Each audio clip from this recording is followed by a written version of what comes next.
ETV YouTube channels లో మీ వ్యాపార ప్రకటనల కోసం ఈ నంబర్కి కాల్ చేయండి. వెళ్ళి పుస్తకం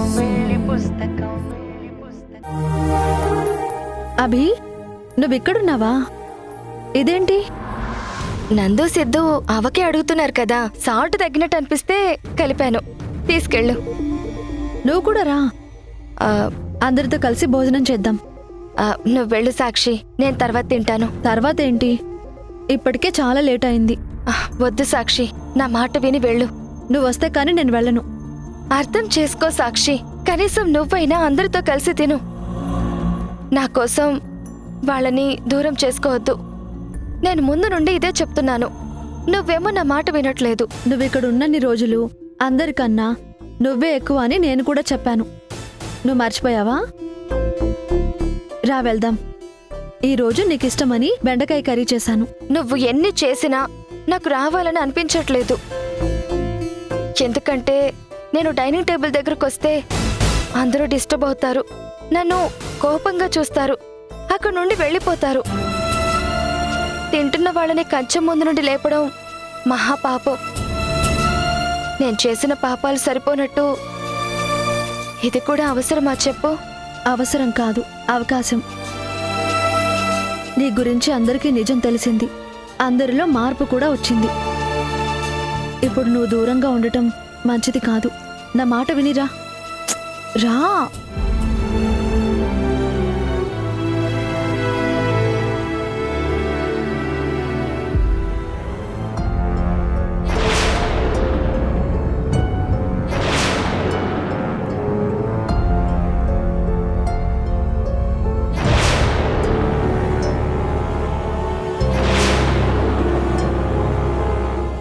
ఎక్కడికి వెళ్తున్నారు?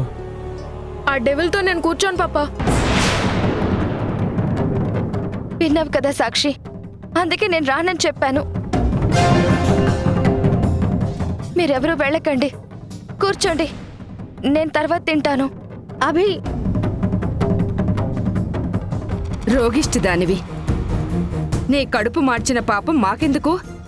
నువ్వే పుష్టిగా తిను, మేం వెళ్తాం. మహాతల్లి వచ్చిన వేళ విశేషం. కంటి నిండా నిద్రలేదు, ఇప్పుడు కడుపు నిండా తిండిని కూడా మాయం చేస్తుంది. మీకు మీరే లేచి వెళ్ళిపోతూ ఆమెనెందుకంటారు?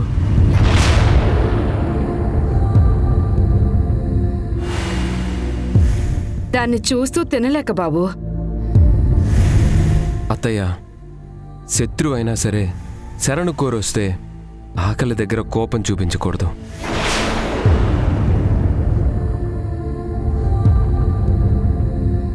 మనలో కంచం దగ్గర నుండి ఎవ్వరు లేచినా అది ఎదుటి వాళ్ళకి పాపమే అవుతుంది. వచ్చిన వాళ్ళని పట్టించుకోకుండా మన భోజనం మనం చేద్దాం. ప్రతిసారి గొడవ పెట్టుకోవడం వల్ల ఏ ప్రయోజనం లేదు. నువ్వు కూర్చో అభి, ఆయనే చెప్పారు కదా, కూర్చో.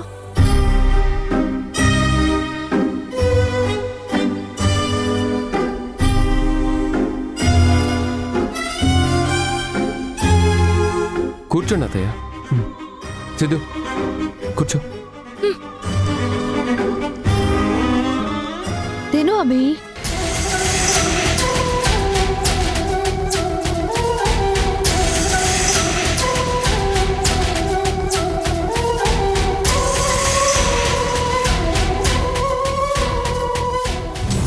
నా సవతి చెల్లి చెప్పినట్టు నిజంగానే నా మాజీ మొగుళ్ళో మార్పు స్టార్ట్ అయిందా?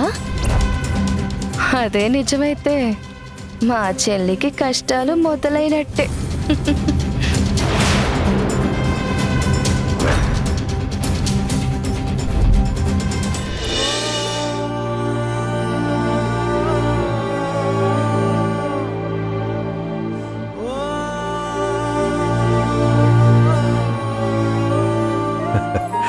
అమ్మ తనుజ, మనకి తెలిసిన వాళ్ళందరికీ కార్డ్స్ పంచగా ఇవి మిగిలిపోయాయి. మీ ఫ్రెండ్స్ ఎవరికన్నా ఇవ్వాలనుకుంటే ఇచ్చేసి. కార్డ్స్ అవసరం లేదు డాడ్, నాకున్న ఫ్రెండ్స్ చాలా తక్కువ. వాళ్ళకు ఆల్రెడీ ఫోన్లో చెప్పేశాను. ఫోన్లోనా? ఏంటమ్మా నువ్వు, ఎంత ఫ్రెండ్స్ అయినా పద్ధతే. వాళ్ళ అడ్రస్లో నాకు అక్కకి ఇవ్వు. కుటుంబ సమేతంగా వెళ్ళి నీ పెళ్లికి రమ్మని ఆహ్వానిస్తాం. పర్లేదు డాడ్, మా ఫ్రెండ్స్ మధ్య అలాంటి ఫార్మాలిటీస్ ఏం లేవు. సరేనమ్మా, నీ ఇష్టం. ఈ కార్డులు ఇక్కడే పెడతాను, నీకు అవసరమైతే తీసుకో. ఆ?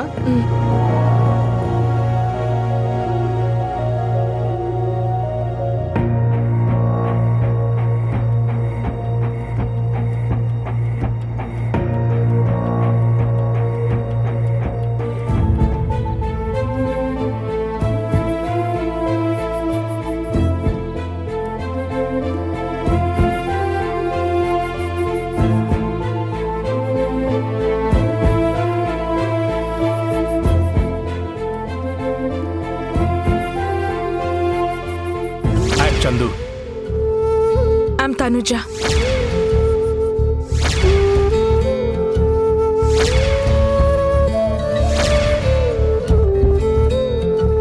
I love you Chandu. I love you two తను.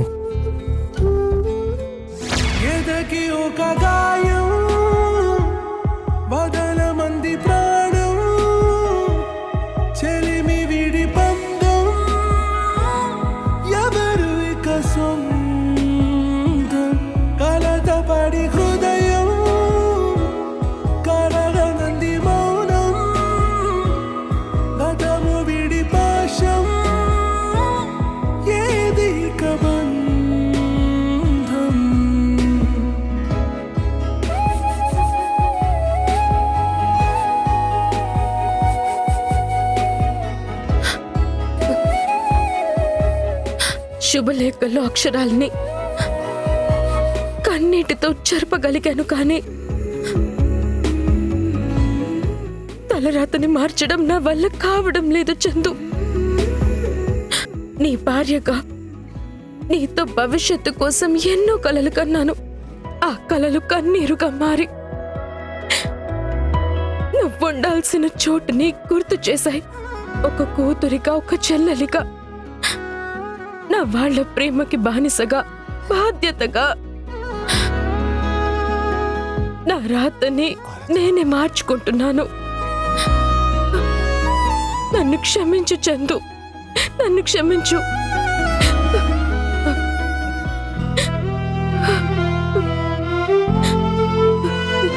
డాడ్ కోసం నా నిర్ణయాన్ని మార్చుకున్నాను, కానీ మనసులో ఉన్న నీ జ్ఞాపకాన్ని మాత్రం మర్చిపోలేకపోతున్నాను. ఇది తప్పని తెలుసు, కానీ తప్పించుకోలేకపోతున్నాను.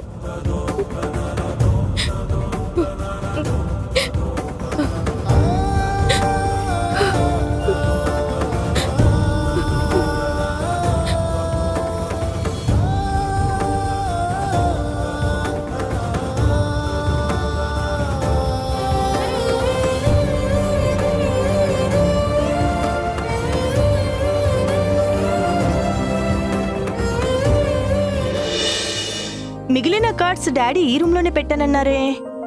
హా,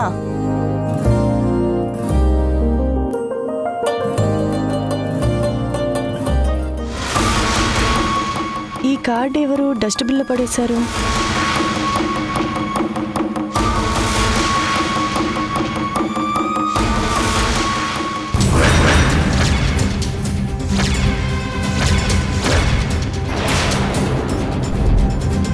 చందు. ఈ చందు ఎవరు? ఇది తనుజ హ్యాండ్ రైటింగ్. సాత్విక్ పేరుండాల్సిన చోట చందు అని ఎందుకు రాసుంది? కాఫీ షాప్కి మిమ్మల్ని రమ్మని అడగటానికి వచ్చాను. ఈరోజు ఒక అర్జెంట్ మీటింగ్ ఉంది.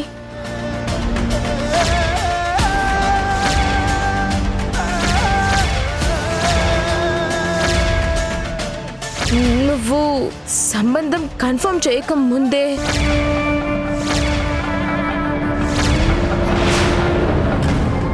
అంటే తనుజ ఈ పెళ్లికి మనస్ఫూర్తిగా ఒప్పుకోలేదా?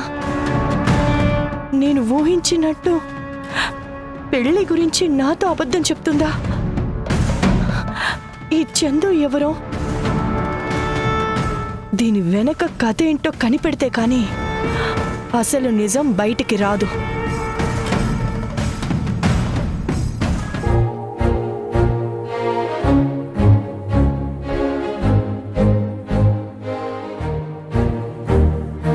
పప్పా కాసేపు వర్క్ ఆపు, నీతో కొంచెం సీరియస్గా మాట్లాడాలి. చెప్పు. అవును, నువ్వు అమ్మలానే మారిపోయావు కదూ. రేపటి నుండి నువ్వు కూడా ఆ డెవిల్కి సపోర్ట్ చేస్తావు కదా. నేనెందుకు సపోర్ట్ చేస్తాను? ఎందుకు అలా మాట్లాడుతున్నావు? మనమంతా ఫుడ్ తింటున్నప్పుడు డెవిల్ వస్తే అందరం లేచి వెళ్ళిపోయేవాళ్ళం. మనతో కలిసి తినకూడదని చాలా కోపంగా వార్నింగ్ కూడా ఇచ్చాం. అవునా కాదా? అవును. మరి ఈ రోజు ఎందుకు నువ్వు కోపడలేదు? నేను అమ్మమ్మలు లేచి వెళ్ళిపోతుంటే నువ్వెందుకు వద్దన్నావు? అంటే నువ్వు కూడా మారిపోతున్నావు కదా. అవునరా, మారిపోతున్నాను. ఇంతకు ముందులా కోపడకూడదని డిసైడ్ అయ్యాను. ఎందుకు పప్పా? నువ్వు కూడా అమ్మలా అయిపోతే అప్పుడు ఈ ఇంట్లో నాతో ప్రేమగా ఎవ్వరూ ఉండరు. ఎందుకుండరు నాన్న? నా జీవితంలోకి ఎంతమంది వచ్చినా, ఎవ్వరు వెళ్ళిపోయినా నువ్వే నా ప్రాణం రా. అభిలాషని ఈ ఇంటికి ఎందుకు తీసుకొచ్చిందో మీ అమ్మ రీజన్ చెప్పింది. ఆ రీజన్లో నాకు మీ అమ్మ మంచితనమే కనిపించింది తప్ప అభి మీద జాలి పుట్టలేదు. అభిలాష మనిద్దరికీ చేసిన ద్రోహానికి నువ్వు నేను చాలా బాధపడ్డాం. ఒకరికొకరం ధైర్యంగా నిలబడ్డాం. యా పప్పా, నాకదంతా గుర్తుంది. అందుకే మమ్మ అనకుండా డెవిల్ అంటున్నాను. ఒక ఎనిమిలా చూస్తున్నాను. నీ కోపం నాకు తెలుసిద్దు. ఆమె ఎంత ఎనిమి అయినా సరే కష్టంలో ఉన్నప్పుడు కోపం చూపించడం కరెక్ట్ కాసిద్దు. ఆమె చేసిన తప్పులకి పనిష్మెంట్ ఆ దేవుడే ఇచ్చాడు. మనం కూడా తిట్టి ఆర్గ్యుమెంట్ చేసి ఆ తరువాత మీ అమ్మతో ఫైట్ చేసి కోపం పెంచుకొని ఇదంతా అవసరమా చెప్పు? అసలే ఉదయం నుండి అందరూ చాలా డిస్టర్బ్డ్ మూడ్లో ఉన్నారు. అభితో ఏం మాత్రం గొడవ పడ్డా అందరూ ఇంకా డిస్టర్బ్ అవుతారని సైలెంట్గా ఉండి అందరినీ కూర్చోమన్నాను. నువ్వు చెప్పేది నిజమేనా పప్పా? నిజం సిద్ధు.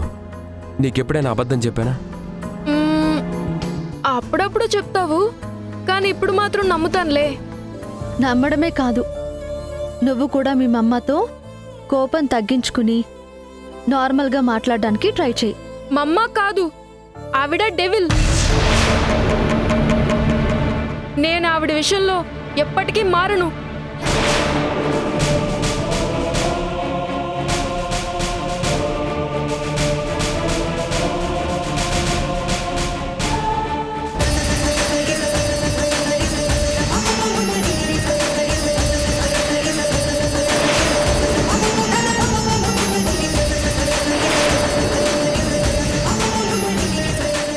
ఆ కార్డ్ నువ్వు చూడ్డానికి ఇవ్వలేదు. చందు ఎవరో, తనుజకి అతనికి మధ్య సంబంధం ఏంటో చెప్తావనిచ్చాను. చందు ఎవరు నాకు కూడా తెలీదక్కా. ఇది తనుజ హ్యాండ్ రైటింగ్ కాదనిపిస్తుంది. మా చెల్లి చేతిరాత గురించి నాకే తెలీదంటావా? నిజాలు దాచి దాని తలరాత మార్చొద్దు గీతు. ఊహ తెలిసినప్పటి నుండి తనుజ నాకెప్పుడు అబద్ధం చెప్పలేదు. మంచైనా చెడైనా మొహం మీద మాట్లాడడం దానికి అలవాటు.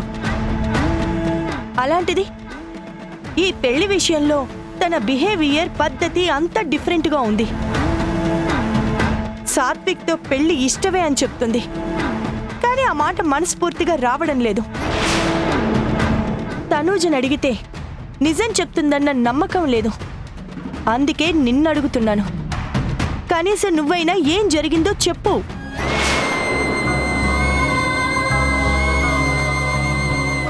నిన్నే గీతూ చెప్పు.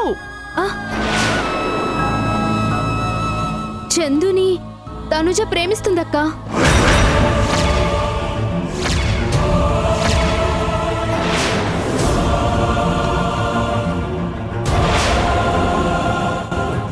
సంబంధాలు చూడమని చెప్పిన తరువాత చందు పరిచయం అయ్యాడు.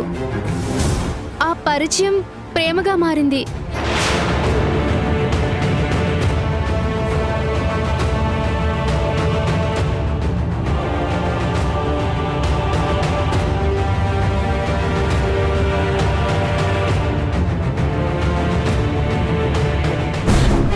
కనీసం ఎంగేజ్మెంట్ ముందైనా ఈ విషయం నాతో చెప్పాలి కదా. చందుని ప్రేమిస్తున్న విషయం మీకు చెప్పాలనుకున్న రోజే పెళ్లి చూపులు అరేంజ్ చేశారు. అప్పుడు అందరూ మీ అక్క చెల్లెల బంధం గురించి, అంకుల్ మాటకి మీరిచ్చే వాల్యూ గురించి చెప్పగానే తన ప్రేమ గురించి ఓపెన్ అవ్వలేకపోయింది. ఆ తర్వాత చాలాసార్లు మీతో చెప్పాలని ప్రయత్నించినా ఏదో ఒక అడ్డంకి వస్తూనే ఉందని నాతో చెప్పి బాధపడేది. అప్పటి నుంచి తనుజ చాలా కన్ఫ్యూజ్డ్ స్టేజ్కి వెళ్ళిపోయింది. చందు ప్రేమని వద్దనుకోలేక, మీ మాటని కాదనలేక మెంటల్ టార్చర్ అనుభవించేది. వాళ్ళ ప్రేమ గురించి మీకు నేను చెబుతానంటే వద్దనేది.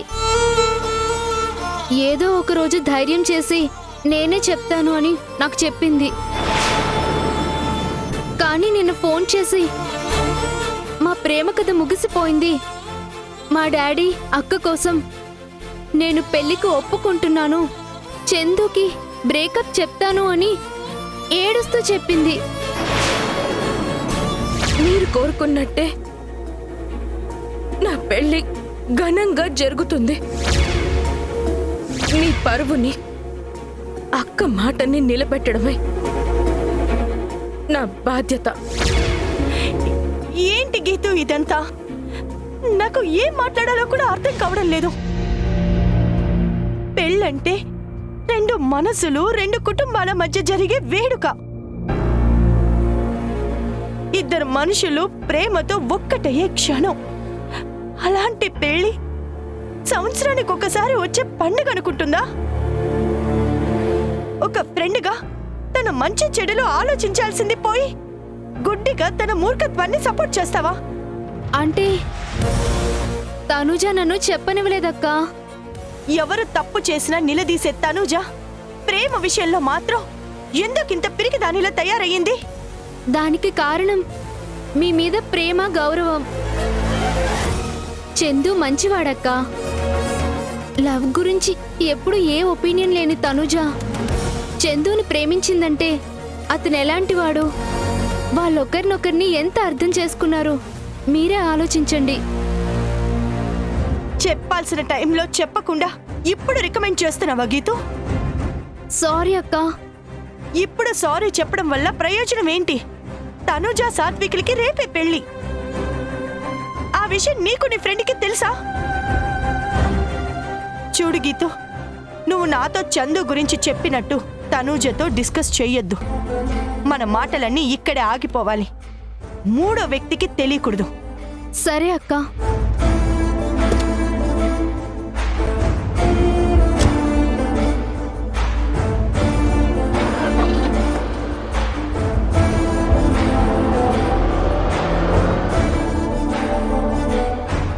అక్క కోపం చూస్తుంటే తనుజ పెళ్లిని చందుతో సపోర్ట్ చేసేలా లేదు.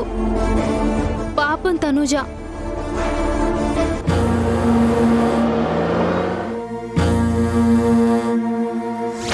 నువ్వు సంబంధం కన్ఫర్మ్ చేయక ముందే చందుని తనుజ ప్రేమిస్తుందక్కా. మా డాడీ అక్క కోసం నేను పెళ్లికి ఒప్పుకుంటున్నాను, చందుకి బ్రేకప్ చెప్తాను అని ఏడుస్తూ చెప్పింది. తనుజకి మంచి సంబంధం చూసి పెళ్లి చేసి ఏ లోటు లేని జీవితాన్ని ఇవ్వాలనుకున్నాను. ఈ హడావిడిలో తన మనసు గురించి తెలుసుకోవడం మర్చిపోయాను. నా చెల్లే కదా, నా మాట వింటుంది, ఏదైనా అనుమానం ఉంటే ఓపెన్గా అడుగుతుంది అని ఓవర్ కాన్ఫిడెంట్తో ఉండటం వల్లే ఈ పొరపాటు జరిగింది. మా మీద గౌరవం తనకి శాపంగా మారింది. డాడీ పెళ్లి గురించి చాలా సంతోషంగా ఉన్నారు. సాత్విక్ ఫ్యామిలీ కూడా అన్ని ఏర్పాట్లు ఘనంగా చేస్తున్నారు. అక్క సంతోషం కోరే నా చెల్లెలికి ఇప్పుడు నేనేం చెయ్యాలి? డాడ్ మనసుని బాధ పెట్టకుండా ఈ సమస్యని ఎలా పరిష్కరించాలి?